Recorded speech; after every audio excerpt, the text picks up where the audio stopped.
Hey guys, before we begin today's episode, I just want to give a special thank you to my friends at Chop Leaf. Today they hooked us up with some incredible food before our episode. If you guys are here in Winnipeg, you can find them in the Grant Park Mall in the west entrance of Co-op. Make sure you say hi to Linda and let her know who sent you. Thanks again, Chop Leaf. I appreciate you.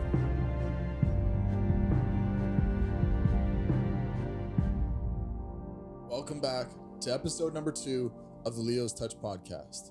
In today's episode, we are going to be discussing aspects of mental health. This will be the focus of today and subsequent episodes to come, with several guests lined up to share their experiences as well as provide some solutions. For those of you who may be experiencing certain aspects of mental health, or maybe somebody you know is. So one thing that I do ask is, if you do know somebody or yourself is dealing with mental health in any way, shape, or form, please stay tuned and listen to the next episodes to come. I think you'll enjoy it. Full disclosure, both my guest and I today, we are not licensed therapists. We are not psychiatrists. We are not psychologists. We are just sharing purely based off of our own experiences, as well as our own research and our own trial and error on the subject of depression. So my guest that I have with me today, he's a very dear friend of mine. He is somebody who I truly, truly care about. And he has probably, out of everybody that I could have had on for the show, he probably has one of the most personable stories about depression that he could share with us today. So without further ado, my man, Shelby Huston, say what's up to the people. Thank you so much for having me, Parker. It's an absolute pleasure to be here. Of course, man. Of course. I'm so happy you joined me today after 40 times trying to shoot that, I'll be honest. Hey, you know what? Again, some things take time, and you were just getting into your groove. There's no rush. I'm just happy to be here, Parker. I appreciate you, brother. So, like I did in the last episode, and for those of you who watched the last episode, I thank you guys so much. Seeing those views go up on the YouTube is something really cool for myself, but not taking away from today's episode. What I asked Luke in the last episode is the same thing that I'm going to ask you to start this off with. Shoot. To Shelby Huston today, what is the most meaningful thing to you? The most meaningful thing in your life. What is the most meaningful thing to Shelby Huston this day? This might sound a little cliche, but the relationships that I've established with people such as yourself, the cast and crew here that helped set up this podcast, which, by the way, shouts out to those guys, because without it, it would not be what it would not be what it is. So Absolutely. Little round of applause for those guys. Yeah, man. I've to deviate a little bit, I've always been somebody that from a young age has, again, in my opinion, right, has been able to thrive by myself, right? I liked observing, listening, like being a lurker, you know. You always got to be wary of the silent person in the room, right? Because that is they're not revealing anything, and all they are doing, hypothetically speaking, is absorbing information or stimuli that's coming to them. So I always thought, or that kind of seemed like my situation as a youngin'. Could always have fun or be fine on my own for most things, right? Yeah. I had to figure out how to, or my parents taught me how to tie my shoes and shit like that. But I digress. To answer your question, definitely the relationships that I've established. 2 is always better than 1, no matter how good that 1 is, right? Yeah. And that speaks truth to what's going on here. Absolutely. Right? Imagine if the casting crew wasn't here, right? You know, so imagine us setting this up. Like, fuck. Shelby, do you know where this plugs in, bro? Yeah. I have no idea. For the language. So people. God bless you, Andrew. I appreciate you so much. So yeah, we are getting pretty deep in the topics today. Yes. This mental health. Ooh, what a minefield that subject is. Oof. Yes. And you know what? I'm happy that, I'm bringing you on for this to start it all off, because after you, I have a few guests lined up too as well. Mm-hmm. But for you, I think this hits home. Oh, absolutely. Everybody has had their trials and tribulations in their life, whatever that might be. And that affects, or your life affects your mental health, whatever that is. I don't think there's a normal anymore, especially nowadays, or the normal is such a vacuous thing that it kind of bends and changes with the times, right? if I had to give myself a label, and what my psychiatrists who I've dealt with, I'm not a mental health professional, FYI. Full disclosure. Full disclosure, yeah. I'd probably be like bipolar with manic depressive episodes. So that would be you diagnosing yourself? That would be like from the conversations that I've had with my psychiatrist. Oh, okay. And they've prescribed me medication at times to suit or to treat that, right? Or so that I could, or so that my illness, quote unquote, or my abnormality is less of a hassle to deal with, right? Because everybody's got their shit. It's just a matter of, like, you'd be astonished at who hides it well, right? Yes. Or how well someone could just bury that down, or, you know, function in society nowadays, even though they have a quote unquote mental illness. So yeah, and especially for me, just one last thing about the whole manic depressive thing.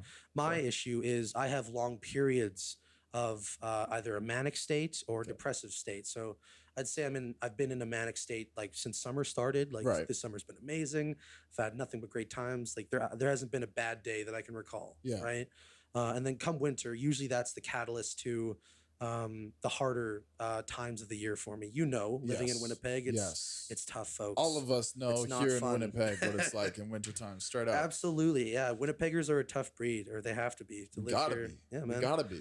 We're not a place, we're a people. True. That's for sure. You know us by our resilience. Straight facts, brother. Yeah, straight up. So one of the things that I actually thought was really interesting of what you just said was hiding it. Now, I think that's very interesting because, you know, growing up, my mom had depression. After she had me, she had postpartum. She also was diagnosed being depressed, diagnosed with depression. Probably had a long period of being in that depression before she even got her diagnosis too, I'm assuming. Possibly. Yeah, like months at a time. Like people can go months like living in that state without realizing or like seeking out a diagnosis from a mental health professional. So one of the things, and one of the things with that was like, I never knew as a kid, right? I didn't know my mom had depression. Sure. I didn't know, you know, the things that she was suffering with until I got older, until I was able to like comprehend more or less what she was actually going through. And with that comprehension, that also gave you the ability to empathize, I'd imagine. Or like with understanding comes empathy, right? Yes. There's always another side to a story, right? I mean, as cliche as that sounds, but it's so true. Yeah. You know, so and like same with my parents, right? Sorry to cut you off, but like they dealt with anxiety, depression at points in their life, substance abuse issues, right? All things that are surprisingly common from person to person. We are more common than we are uncommon, or sorry, we have more alike than not alike, if that makes sense, in my opinion, right? Yeah. Sorry. So then from personal experience, with you feeling comfortable sharing this with us, is what are ways that you would find yourself hiding it from people? Not only maybe from people, or maybe even from yourself. What are some ways that you would kind of like trick yourself in some sense to hide that fact? So you're asking, like, hypothetically speaking, if I was in the midst of a depressive phase of my bipolar. Okay. Sure. I mean, you could just tell, like, it's not hard, especially as a young adult, to know when you're being inauthentic, as like whatever the fuck that means, right? Sorry about the language too, folks. I have a bad mouth. Bleep. Yeah. Yeah, no, you know, like, I mean, like, everybody lies to themselves. They lie to other people. Do you see like patterns, trends in their behavior? In others or in myself? In others. Like 100%. Whatever your perception is, more or less, right? Yeah, I mean, like, I see patterns with people that have a similar diagnosis as me. I see patterns with people that have not been diagnosed with anything, right? Okay. We all wear different masks at different points in our lives. It's for some people, it's a means of fitting in, because who doesn't want community, right? Yes. Most people don't want to be alone, right? We're social creatures. And for others, it's just a way of getting through the fucking day. Like, you know, like it doesn't feel good to feel bad, you know? And sometimes you have to live. You have like your bills are not going to go anywhere. Your children that need like food in their mouths and tummies, and also you need to take care of yourself too, right? Like, it's astonishing how many people go undiagnosed or just would not accept a diagnosis even, right? Yeah. And I find that more when, especially with the subject of mental health, because of the stigma that still exists with the topic of mental health, right? Like we're not too far from the days of lobotomies, right? Like when your crazy girlfriend, or like when a person in your life who was behaving crazy would like just get a part of their brain removed, and then they're a neutered version of themselves. Yeah, interesting. Sorry, yeah. So yeah, it's astonishing how prevalent I think that is still to this day, and will be, right? I don't think mental health as a struggle or a trial or tribulation for people is going anywhere, right? I think that spreading awareness and advocacy and reaching out to people, just being a support for one person, two people, like as many people as you can support, right? Without being taken advantage of course. Yeah, I think that'll make it easier to digest, right? Because it's still a very tricky subject. Right. Sorry for the word salad there. That's all right. That's all right. And that's kind of one thing that I wanted to touch on was like dealing with it. Right. So you go from hiding it, you go from, trying to be inconspicuous with it. If you start to like see patterns and like you said, rarely people don't want to be diagnosed or neglect that diagnosis altogether. Some people just accept the way they or those feelings or their mental illness as like just the way that they are. Right. Sure. And that doesn't have to be the case. Right. Yeah. With awareness comes evolution, I think. Right. You could start to do things that'll allow you to combat said mental illness or whatever is causing you to not live your best life, right? Like, if that makes sense. So now moving on to, again, from hiding it now to dealing with it, right? Dealing with it on a day-to-day basis. How does that change? How does that like change your life? How do you wake up? How does it affect you? Even just seeing your family in the morning. Well, again, like with me too. Again, I like I mentioned before, I've always thrived on isolation in my past. So, like cutting off ties from people is a very common, or that's been a common theme for depressive episodes that I had. And reintroducing yourself into like a social environment or even just hanging out with friends and family. It's like anything, right? You get rusty if you stay away from it long enough. And again, I'd go months at a time without going to family dinners or going out just to like shoot the shit with my friends, right? So when I would reintroduce myself into a social environment or a social climate, at times, like the fact that I noticed I was rusty, that would be more of a deterrent for me to stay away, right? Like something felt off. It didn't feel right. It didn't feel the same. Like just even though we would be doing the same things hypothetically, right? So sorry, what was your question again? So, well, I mean, you're how would I deal with that? Right? How would I deal with it? It's like dealing with it. But I think that's a very broad question, right? Because like, well, here, I'll tell you what I do. Like, and this works. This is what I've done each time I've been in a depressive episode. And I think they're just basic things that every human being should do to feel well. Your health is omni-important, right? If you're feeling like shit internally, your mental health is not going to be better. Like that is just, they go hand in hand with one another. So a proper diet, a proper sleep schedule, some form of exercise is a necessity. If you are feeling depressed right now and you're not doing any of those things, try one of those things and like for a couple days and see if you feel better, because I guarantee you will. Yeah. And again, I'm not a mental health professional, but I'm a betting man and I'll put money down on that. Yeah. All jokes aside, try it. Like, and you're a physical trainer. You are incredibly healthy. You're in incredibly good shape. He's very cute, handsome. Or sorry, people. All right. Yeah, sorry. No, but you know how good you feel. There's a natural high that you get.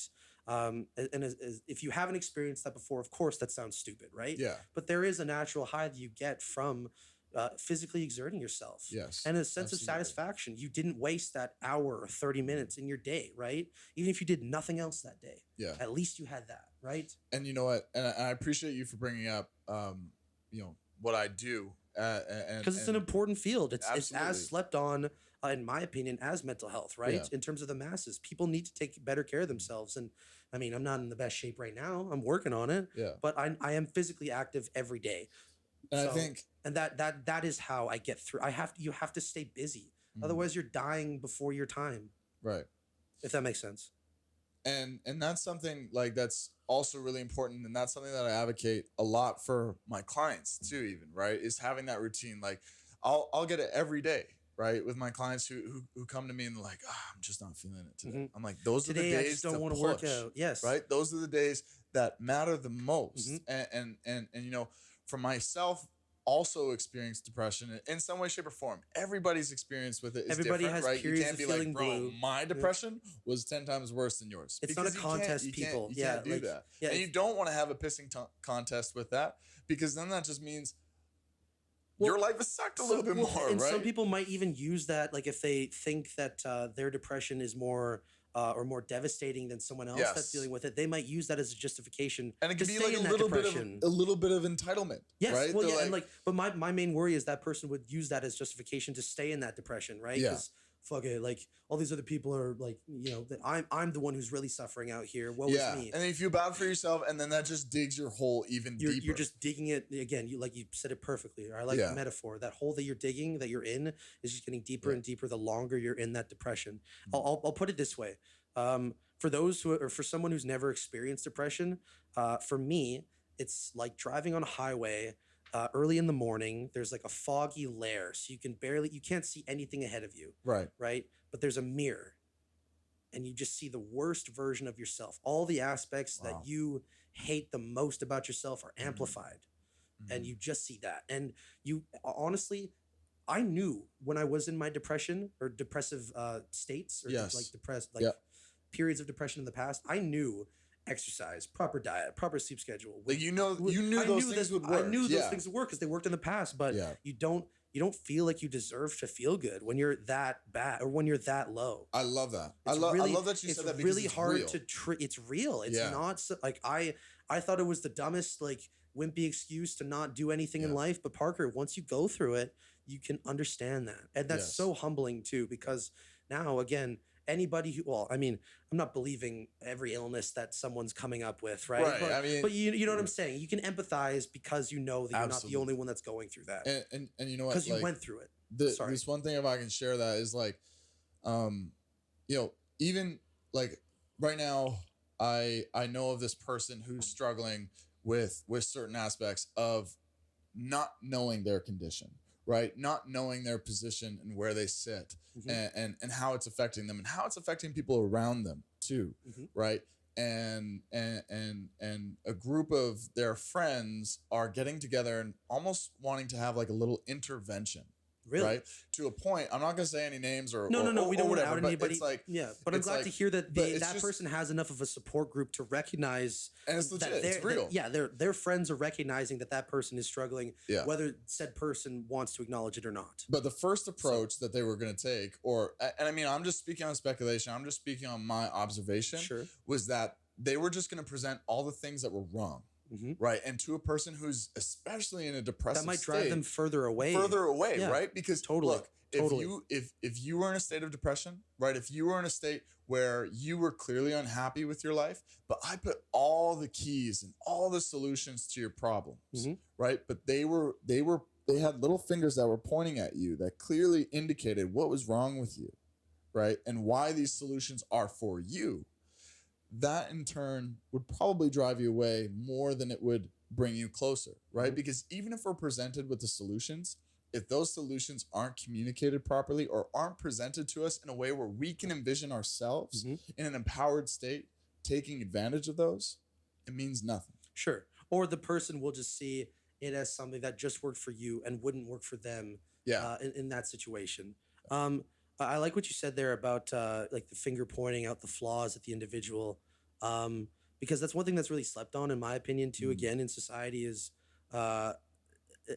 you need to have your flaws pointed out. How else are you expected to evolve? How are you expected to call your shit out? How are you expected to get better at anything, or like actually get good at something if you're not given constructive criticism? There's a difference between shitting on someone's dreams and like giving them the tools that they need to get better at whatever task or activity they're working on. Right. So like embrace your flaws, people, but also know that that you don't have to accept them as is, right? You can change aspects about yourself. People are capable of change. I do believe that. Absolutely, Shelby. Yeah. So next point, my man, motivation. This is something that for me is kind of an interesting question, because even myself, right? I train every day. I work out every day. I have my own personal trainer, right? And even on those days, there are days where I don't feel like training, right? There are days where I don't feel like getting out of bed, and I'm stoked about life. Like I'm a happy guy. Mm-hmm. You know, I got a beautiful little pad. I got a great girlfriend. I got dope friends. I got a great family. You know, and but there are still days where I don't feel like lifting a weight. I don't feel like putting on shoes and going outside. So, from a perspective of depression, what is motivation? What is motivation at that point, and how do you deal with it? How do you work with it? So motivation to me was something that I would seek out from like YouTube compilations back in the day. Like yeah, it's okay. Just to like wrap it in a nice little bow. Like what kind of compilations? Like I can't remember any of the names of the speakers, but like people that preach or like it's modern day preaching, but like they're selling motivation rather than religion. Right. Which I mean, if it works for people, great. It's just motivation is such a fleeting thing. Yeah. It comes day by day because, or it varies so much day to day because we're three-dimensional beings. We live in the present. Absolutely. Right. So you can visualize your future, but you won't know what it's like to be in that situation until you're in it. Right. Yeah. So I don't like, again, like you said, there, like sometimes, especially when you're in the midst of a mental health battle, right? Or just life is like hitting you down. There will be days where you have little to no motivation, quote unquote, right? But those are the best days to really push yourself because those days, if you do decide to say, you know what, to hell with it, I'm just gonna be lazy and take a day off. Like you do need to rest. Yeah. But there's a difference between resting and knowing, totally giving up. Well, and exactly knowing that you can do something and that you should do this thing, whether it's a workout, whether it's breaking up within a toxic relationship, whatever it might be. You're just you're pushing it off, and that becomes a habit because you've already crossed the line of saying I'm okay to skip on X activity. Yes. So then the line in the sand is shorter, right? Or you will have a day that isn't as bad as that previous day, but you'll still skip out on whatever you need to do. Yeah. And I noticed that about myself, and it's everybody. Arguably, I think can go through that. It's very easy to develop a good and bad habit, right? It's just whether you acknowledge that it's a good or a bad habit. So then would you say in those days, in those moments, right? Like what we just said, that in turn, those are the most important days? Yeah. If not, they are. I think those are the most important days that like you get to know yourself when you are the most uncomfortable, right? And also recognizing that you're in an uncomfortable situation, that is, you should be looking around and figuring out what's causing the uncomfortability. What can I change about it? Is it a problem with me or is it a problem with the stimuli or situation that I'm in? Yes. If it's a bad person that I don't want to be around, cut off that time. Maybe it's like not. I say it's easy, but it's not. But sure. Well, it's again like nothing. Especially with mental health and motivation, nothing's easy, right? Yeah. No, otherwise, everybody would be a bodybuilder, right? But you know, hey, bodybuilders. If you want to talk about, that's a full-time job in itself. But not only that, but that's a mental game in and upon itself. You not only do you have to about getting to the gym every day, multiple times a day, and destroying your body so that it can rebuild itself. Yeah. Bigger and stronger and faster, you also need to watch your diet, which is way more challenging. Well, I mean, as someone who's been a fatty who loves food, I shouldn't say that. Don't call yourself. No, you know what I'm saying though. Like once a fat kid, always a fat kid. I love to eat. Food has been a vice for me, and it always will be. I just have to catch myself. Okay. It's okay to have cheat days, guys. You know, don't be a Nazi about it. As like the personal trainer inside of me, like the negative talk right now. Exactly. I need to stop. But you know what? Like. And what you said there, like, true, 100%, right? And I think even to leading into that, and I'm curious on how, because we're gonna get into a little bit of the deeper stuff. We're going deep, ladies and gentlemen. Briefly, what we talked about beforehand, because I feel like sometimes you have to have motivation to be around your family, right? To be with the people that you love the most, right? When you're going through shit. And you just want to be left alone, and all of a sudden your mom calls you. She's like, "Hey, do you want to come over for dinner?" Like, and I'm speaking for personal experience. It's like being in a dark spot, right?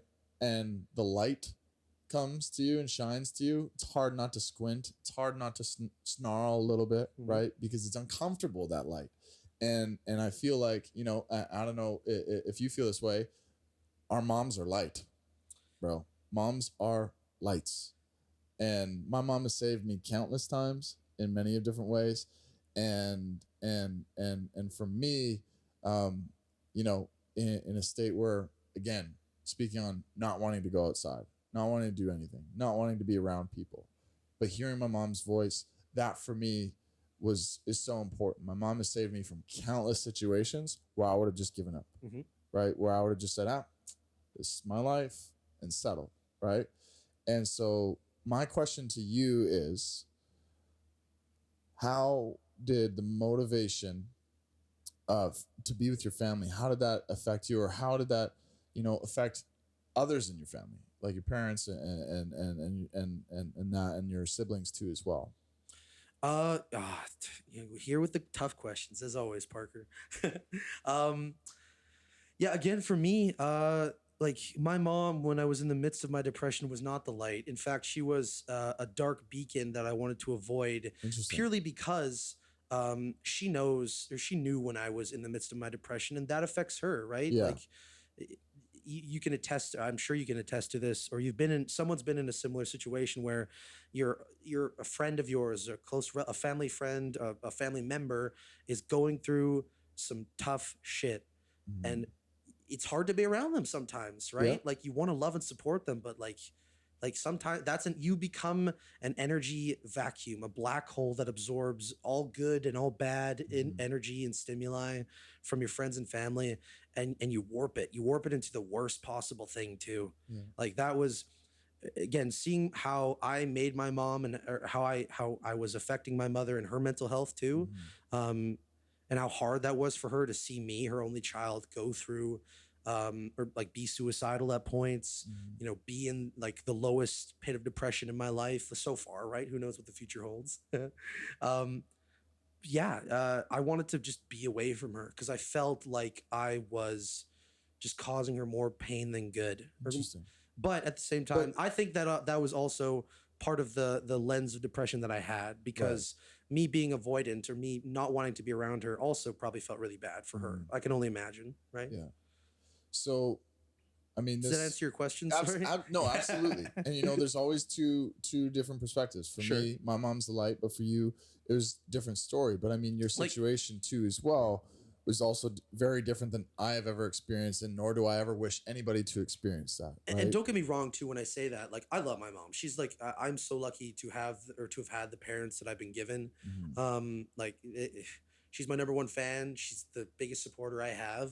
And also, when I'm doing bad, she might also be feeling a little bit bad for me. So I just have to recognize that, I'm not intentionally hurting her when I'm not feeling my best, but just to recognize that and not let that be a further deterrent or another reason for me to avoid her, right? Or my family members or friends, right? Yeah. So one of the things that I've also found interesting, and for me, it's kind of helped diagnose, or not diagnose, but like resolve certain things, but also bring into reality why things are the way that they are. So for you, this is a very, again, this is a topic, and this is something that our friend group has also talked amongst ourselves with, and for those of us who knew him, your dad. That is, I even just get chills even just saying. I was sharing a little bit about that situation with my girlfriend the other day. I started bawling my eyes out, because that man saved my life. Yes, straight up. He saved my life. He saved. I mean, I can't even imagine how many times. And he's no longer with us anymore. Yes, right. Unfortunately, so yeah. And if you don't mind sharing that experience and just how that all unfolded, and then to your perception, because it happened it happened what, 4 years ago? It'll be 3 years ago this March, I want to say. I should know the exact date, but but if you don't mind sharing that with us, and I mean, absolutely. This is the first that I'm hearing about it, right? And now you're telling all of us about it, but and so just, if you could. Sure. So for those folks listening, my father, Mark Clausen, my my parents had me very young, in their 20s, or like my age now, essentially. So I had the luxury of growing up with my parents. My dad was my best friend, my idol at points in my life. As I, started to develop as an adolescent, like most, I demanded more independence, you know, looser schedules and levels of strictness at the home. Like I was out of the house a lot. Yeah. And I've always been super close with my dad. So I'd imagine that made him feel some type of way, if that makes sense, right? Right. It's like losing a close friend, or just not being able to see a close friend as much as you would like to, right? Just that close friend just So happens you to be mean your like son. in the split of both you and your mom? When you be with No, your no, mom, like right? not necessarily. Like I maintained an even schedule between both my parents. My parents never married too, so there was no divorce ever. They always remained amicable towards one another. They were always like super cordial. No fighting, no bickering, nothing like that. They were just two different people, and they recognized that, and they didn't want to destroy me or destroy the child in the ensuing battle over property and divvying up things, right? Because that, unfortunately, that happens way more than it should. So much. Like kids can be devastated. And I wouldn't say have their lives ruined, but have to mature a lot faster than they should when they're exposed to that. They shouldn't see. Yeah, see their parents in extremely compromising situations. Like no one wants to see their parents fight in a courtroom together. That's just awful. So I'm very thankful that didn't happen to me. Thanks, mom and dad. But yeah, so about 3 years ago, my father who had dealt with extreme anxiety all of his life, succumbed to that and ended up taking his life. He was a firearms owner, so he had the means of taking his life in his home at any given point, and he did at some point, or 3 years ago now. I don't want to make this seem too dark or darker than it needs to be, but thankfully I didn't find him, right? That would have been something that I don't think anybody needs to walk into. Absolutely. Yeah, and so I'm very thankful for that. We obviously didn't have, like, we cremated him, especially after the means, or especially after the cause of death was relayed to us, right? It's kind of a mess. Sorry, folks. Sorry, what do you mean by cause of death was related? Well, he shot himself, so in the head, or he put the barrel. We figured out, or the coroner let us know that based on what they found, it looked like he had put the barrel of a shotgun to his mouth.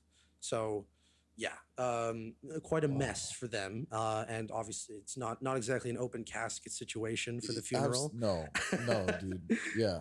Yeah. So, I mean, like, again, it's like losing a best friend and a father all in one. So that was, if not the biggest trial and tribulation I've had in my life, one of the biggest for sure. I still don't know to this day. I can't confidently say that I've completely dealt with his passing.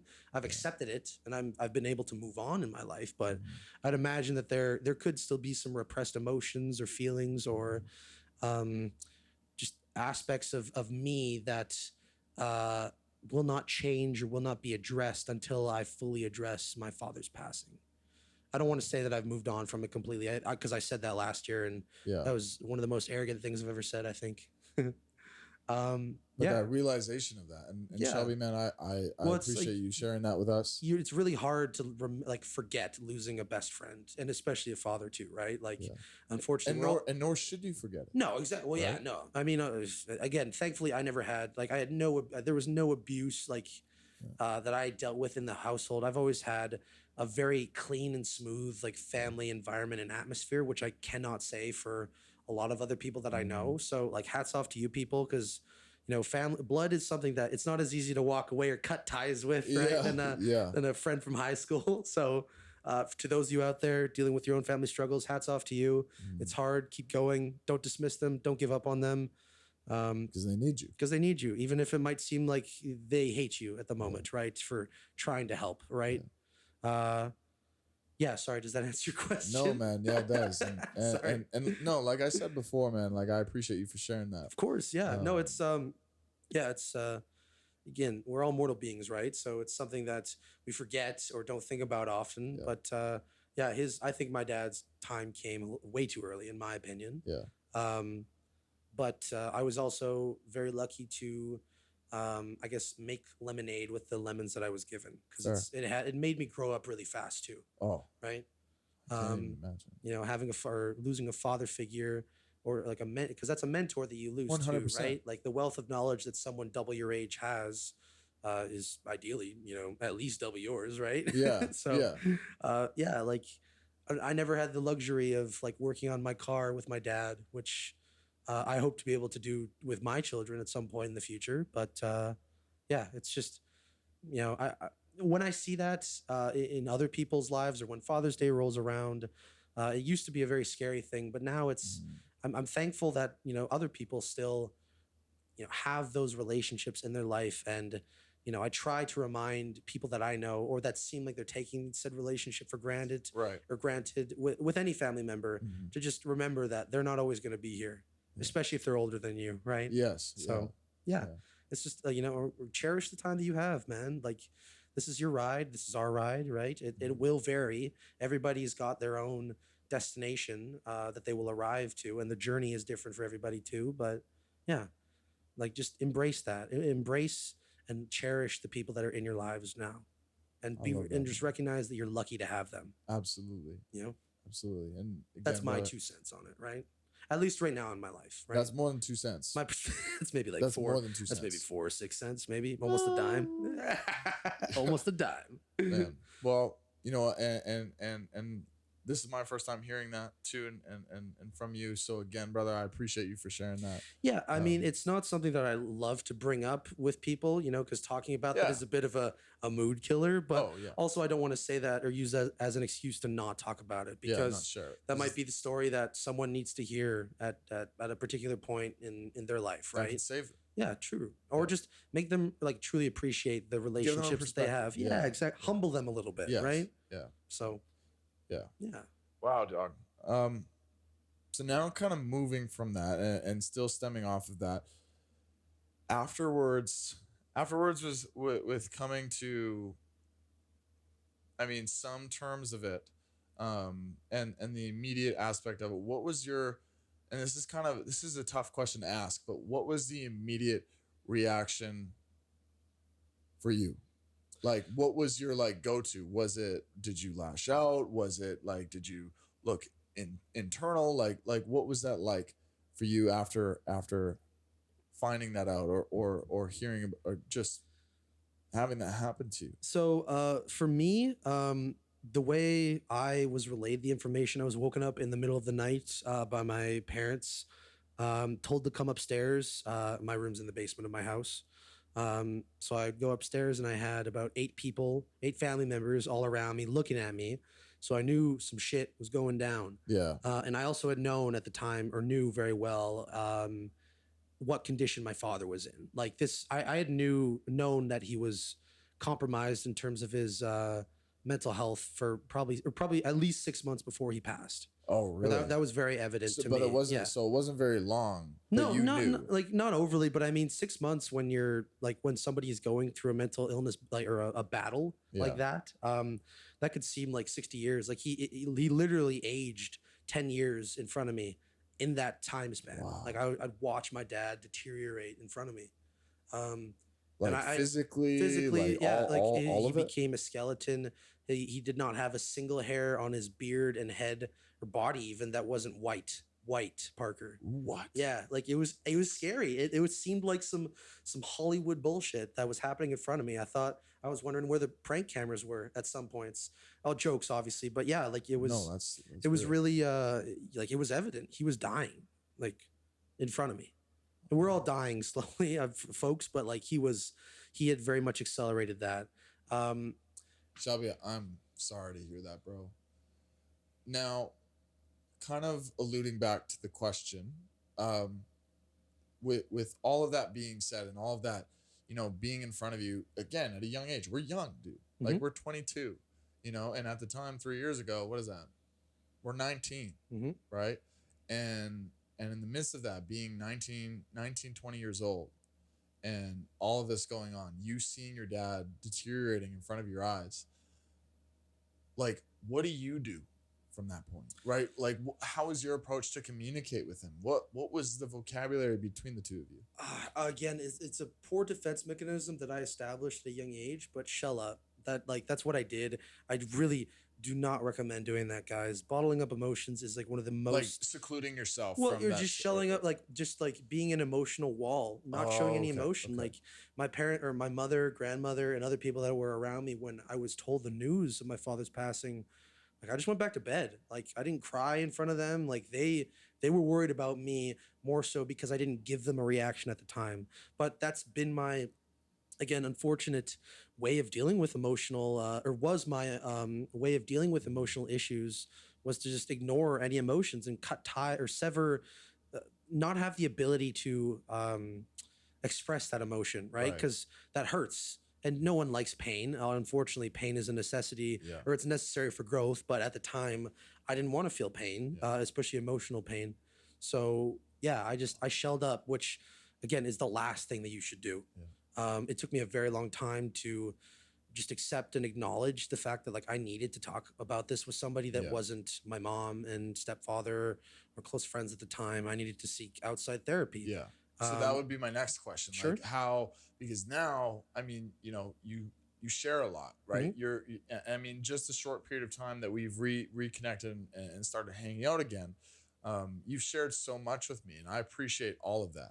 And much like I do this, and now I'm curious to know. And for those of you watching who may be struggling with things like this, you know, maybe not exactly Shelby's situation, but even just a defense mechanism to shell up, like you said, to hide that from people, and that be ultimately a worser aspect of it. How did you approach change, and how did you approach like dealing with it and opening up about it? Because now, I mean, I imagine it's worlds different, right? Oh yeah. Before I sought outside therapy or the aid of a psychiatrist and a psychologist, I have two that I deal with. I hated myself, to be honest. Like a lot of people, like I really just did not enjoy me. There were a lot of aspects that I just wanted to change and could not accept, or a lot of hard truths that I had to swallow about myself that were big pills to swallow and that I didn't want to. So I would ignore them or wear a different mask to kind of run away from dealing with that sort of realization of an aspect of myself, if that makes sense. Yeah. But yeah, even like what we're doing right now, Parker, is just having an open dialogue. If obviously it's not financially feasible for everybody to go seek a therapist, or especially a private one. That costs like I pay $100 a session. I'm not trying to flex, but like that's a lot of money for a lot of people. 100%. And just not feasible, right? Especially when you need to live first, or make sure your family's okay, whatever it might be. But also don't let that be an excuse. I'd say that regardless of your perceived state of mind or being, like even if you think that like this is the best point of your life so far, like go seek out a therapist. There's always more to unfold. Like I'm not saying that to scare people or make them feel bad about themselves. I don't want that. Obviously, therapy's hard. You talk about a lot of shit that you don't necessarily want to talk about or bring up in the public space. But that's better than boiling it in, like having it settled. And sorry to cut you off, but you need to have that dialogue. You need to address it and talk about these things again, whether it's suicidality, which is something that I dealt with too. Extreme bouts of depression, which again go hand in hand with suicide, right? Like body image issues too. Like I last summer, the shape that I'm in, I wouldn't go outside. I'd be afraid to, just because I think I would have thought I looked too disgusting or I wasn't presentable enough for the world, right? But those are my outlandish, egotistical expectations of myself, right? The perceived notion of Shelby that I had, and that was the Shelby that was running away from reality, if that makes sense, right? Like I love me. I love being me more than I ever have. I could genuinely say that now, and I don't want to sound egotistical by saying that. Yeah, you know, and to be honest, I'm comfortable being me. Sorry. And to be honest with you, like it's infectious, right? Like my girlfriend, even I'm like, yo, are you okay if Shelby comes over for a little bit? She wants it. She's like, yeah, invite him over, because when you come over, you're a ray of light. Sure. Right? I try to be. You are so abundant, but it's evident that you are happy with yourself now. And you spoke briefly on saying that you came to a point similar to now, like with let's say your attitude. Mm-hmm. You were happy, you were putting on this mask, right? But then you went right back into it. Yeah. So again, that is like, if that isn't a sign that I was just wearing another mask, I don't know what is, right? Like very clearly, I didn't actually believe those things that I was preaching when I was in like last year, even I'll say, because I was in the same boat. I had an amazing summer, man. I thought like this is the best time to be alive. I don't know if I could ever be happier, or I'm completely out of the woods in terms of my depression and mental illness. I will never go back. Yeah. But I was ripped right back in because I don't think I really believed that at the time. And again, Parker, who's to say that I'm deluding myself now even, right? Like, I think that's pretty audacious of me to say that, like, I'm the best me right now. Or like, but I know for a fact that I like me, if that makes sense. I feel comfortable being me. And I don't know if I was last summer. Again, I can't really ask myself that, right? If only we could have conversations with previous selves, right? Only, honestly. Yeah. Right. But does that answer your question? No, absolutely. Like, absolutely. And one of the things that I want this podcast to serve as is a point for if people are experiencing similar things, similar emotions, that either myself or somebody who I have on the show is or has dealt with, and they have found solutions. And I mean, maybe that can help somebody who's listening, right? Who hasn't come to that decision to ultimately make that decision to seek help, right? To change, to have, I don't want to say a positive mindset, but to want better for themselves, right? And I think that's very important, and that's one of the main reasons why I'm doing what I'm doing with this podcast, but also what I'm doing with fitness. What I'm doing as a career, as a profession is personal training, right? And taking that approach from a psychological standpoint now. My interest in psychology has grown to the point where I understand that being almost even more of a pivotal point in fitness than lifting up a weight, right? You ultimately have to make that decision before you go, and that's a mind game. That's a warfare in your mind, and I mean, if you got other things going on that are ultimately taking you some other places, and you have very little control of that, the only thing you can do is seek help. So let me ask you this, Parker. Do you ever run into a situation when you're dealing with a client where their body is sending different signals to you or saying different things than the client is, if that makes sense? Yes. Yes. A lot. Can you go into detail? Like maybe give me an example of that. Yeah, and I'm glad you asked that question, and because there is a client, and I mean it's not just one client, but one in particular for me that I work with literally 5 days a week, right? So she is an incredible woman. I absolutely adore her, and since getting her passed down to me from another trainer, we've been able to do incredible feats for her. She's started to feel so much better. She's started to just, have a different level of awareness, right? But to kind of answer your question is like every single set, every single rep, she's like, I'm not good at this. I'm bad at this. Ooh, this hurts. Ouch. Even at the beginning of a workout. The beginning, the middle, the end, all of it. Nice. And you know what I do? I smile at her. Right. And not because I'm like, sucks to be where you're at, but I smile because I know the process that she's going through, the uncomfortability, the pain, the uncertainty, right? It's all part of the process. Well, you know that too by going through by proxy of going through that process to yourself at a previous time. Right. I'd imagine she's not doing a level of workout that you're doing privately yourself. No, but she still kicks ass all together. Shouts out to the lady, whoever she is. We're not going to mention names, but yeah. But to that point, it's like her body. I know her body can go, right? Because she tells me, she's like, I'm done. I'm gassed. I can't do anymore. Every single time I say to her, I bet you're not. And do you know what I do? I go to the turf zone where we have sleds, and she pushes the sled, and she pushes it back. She pushes it forth. She does that 3 times through. And then she lays on the ground, and then she's like, I'm done. I'm like, yeah, now you're done. But before, you said that you were done there, but you just went and pushed the sled. So the body is always ready to go. The mind needs to be ready to push.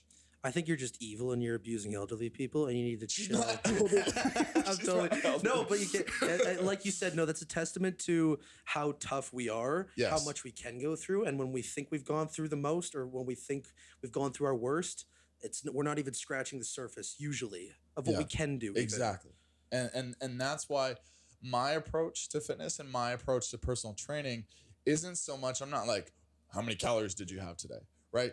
This is the exact weight that we're going to push because this and this and this.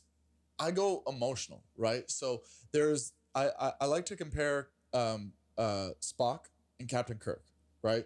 You can be either a Spock-like trainer where you're super like logistical, like all the numbers like only matter, analytical, right? pretty much. But then you go from the heart. Then you go from the passion, the drive, the experience, the whole emotions, the fluctuations of the mind, and being able to manipulate it. Sure. To be able to do things that you didn't think that you could do on your own, or not even on your own altogether. And I think that I hope you'd agree that maybe the ideal personal trainer is like a happy medium in between Spock and Kirk, right? Have the passion, have the love for humans, and the love of noticing progress and change in them. Yes. But also like notice that, analytics are there for a reason, right? So important. And I'm not discounting that at all. We are not discounting that, people, obviously. But because I know that there's a trainer right now who's just like he knows exactly who he is. Hating us. He's like, I'm literally going to shit on him when I see him at work. Like they're not right. So, they don't know what they're talking about. I do think it's very interesting, that question that you did ask, and how the body is clearly communicating that it's ready to go, but then what's coming out of the client's mouth is like opposite. Well, how are you expected to translate body, or like the language that your body is speaking, into English, right? Yes. Especially if you have no awareness, or you're just getting into being aware of how you feel now and how you should feel being in a better state, or how you would feel being in a healthier state. Yes. Right. Yeah. And that's another great point too. Understanding body communication, right? And again, those are signals from the brain. Those are signals from understanding what you feel like, what you shouldn't feel like, what you don't want to feel like, and what you do want to feel like, right? And when we experience pressure, when we experience uncomfortability, when we experience suffering, those are all things that we actively avoid. But I think in that active avoidance of all of those things, we make it happen our own. And that's, if I'm not mistaken, what law is that? I don't want to say Murphy's Law. No, what can go wrong will go wrong. Murphy's law. Yeah, anything that can go wrong will go wrong, or anything that has the ability to. I don't know if that properly depicts what I kind of just described there, but like, to more or less to the point, our avoidance of suffering, of pain, of discomfort ultimately makes things painful, suffering, and discomfort. If you accept Murphy's Law to be a truth, right? Not the only truth, but a truth, then pain is inevitable, suffering is inevitable, failure is inevitable. Nut up and shut up. Deal with it. Like, as all jokes, folks. But like, true. You need. That is how we have evolved. Like. Natural selection was a thing for a reason. The most fit at the time, when we were hunters and gatherers, survived. Nowadays, it's a very different situation, but we still have the evolutionary traits that got us to where we are now with us, right? We evolve so slowly, right? Because it's just, we don't have the luxury of having many spawn or giving birth, like reproducing at a fast rate. Where are we going with this? Sorry, I don't want to. We're not going to talk about that, folks. But you know what? Does that kind of make sense though? Like, pain is inevitable. People accept it, and in fact, try. If you can trick your brain to enjoy it, that's even better. Ooh, that's dangerous. It's like in a good way. That's dangerous in a good way. Because then you are literally just limitless potential at that point. Yes, I think so. With you asking me that question, let me ask you this question. Shoot. With everything that you've experienced in the last 3 years, right? The levels that you've gone through, fluctuating over and above, around the corners, all of it. How has, because we've run into each other at the gym, right? And seeing you at the gym is honestly a delight, right? Because you know what you're doing. Like, it's badass to watch you do what you do. And as a trainer, it's easy to admire people who know what they're doing. Sure. Right. And just because you know what you're doing doesn't mean that you can't still learn new things, right? Yeah, but as somebody who deals with people who have a very low entry level of knowledge about exercise and workouts, as a trainer, I'd imagine seeing your friend who knows what they're doing. It's nice. It's like, hey, Shelby's not going to break his back. Sure, sure, yeah. But to get to the question is like, so everything that you've dealt with from a mental standpoint, how has fitness, how has working out served a basis for you?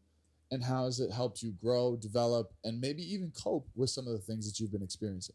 Yeah, I love that you said cope, because literally it was one of the biggest coping mechanisms that I had. It was the only coping mechanism, actually, for a time. I had no interest, or like, again, when I was in the midst of my depression, you have a lot of free time on your hands when you're doing nothing but sulking. Mm-hmm. So I'd watch movies, watch TV shows, play video games, distract myself with media. Essentially, that was I guess the main vice that I was using to just further procrastinate on actually addressing what is causing my depression, and like addressing that and moving on with it, and accepting those things and attempting to move on, because it is a slow process for a lot of people. You don't just wake up the next day and you're all of a sudden feeling great. Then you are bipolar. I'd say talk to your doctor about that if that's the case. If it's too good, that's even worse, yes. maybe. In fact, arguably so,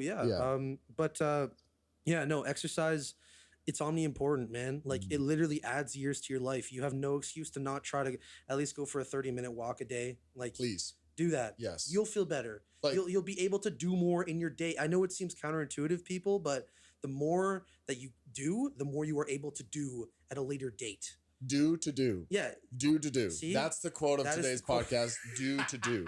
Because it's so true. Sure. You know, like, and that's one of the things that, I even encourage some of my clients, family members and friends who I see going through rough times and getting into detail on what their daily activities are. There's not a lot going on. And that to me is a clear indicator, like, okay, well, then you're not giving yourself a fighting chance. Right? You're not working out. You're not socializing with friends. You're not reading books. You're not doing things that ultimately add value to you, right? To your person, what you can bring to somebody else's life. And I think that's one of the blessings in my situation. I'll speak on a later date, my experience with depression as well, but being of service to others. And I touched a little bit on this at the start of this episode, being of service to others and doing that saved me, right? And that got me out of a lot of bad positions, and even just you coming and hanging out with us, right? You coming back and being the ray of sunshine that you've been, that has done worlds for so many of us. Seeing you, right, for a lot of us is enough, right? And I just and kind of as we kind of conclude this episode, I just want to give thanks and appreciation to you, because you've shared a lot of really deep stuff with not only us, but everybody to all else those watching us at home. Hey guys, right? So and that's huge, man. I got a lot of love for you, and I think you are a true testament to proving that there is a brighter side, that you can come out of it, folks. And I'll just finish off this little last point, but just like, so much, sometimes all we need to see is somebody else do it. And you are a testament to that. And I thank you for that. I can't thank you enough for having me on the podcast, exposing me to everybody that engages in your platform. I think what you're doing is great too. It motivates me, honestly, seeing another homie thrive in other aspects and environments too. That's motivation too. And also just seeing a close friend just doing well. Like that's always, I don't want to say refreshing because of COVID, but it is refreshing to see people doing well, especially this time of year. Sometimes I forget about it, honestly. Sure, yeah. Well, I mean, yeah. And then I see an old lady with a mask on glaring at me. It's a nice reminder, right? Another thing too, I'd love to mention. Again, I cannot thank you enough for having me on your podcast. Like seriously, dude, it's been an absolute treat and a blessing. But I think that you'll notice a common theme with a lot of people that you bring on and that talk about this particular subject, being mental health.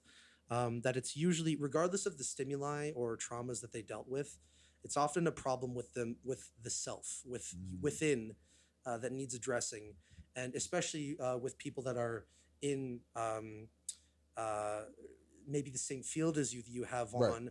I'm sure they can attest to that. It was just getting back into a routine, getting back into exercising, getting back into whatever thing you love to do that gave you joy. Get back into it, people. Starting is Yes. always the hardest part, but once you do, you already have a momentum established, and it's all the more easier to just keep going.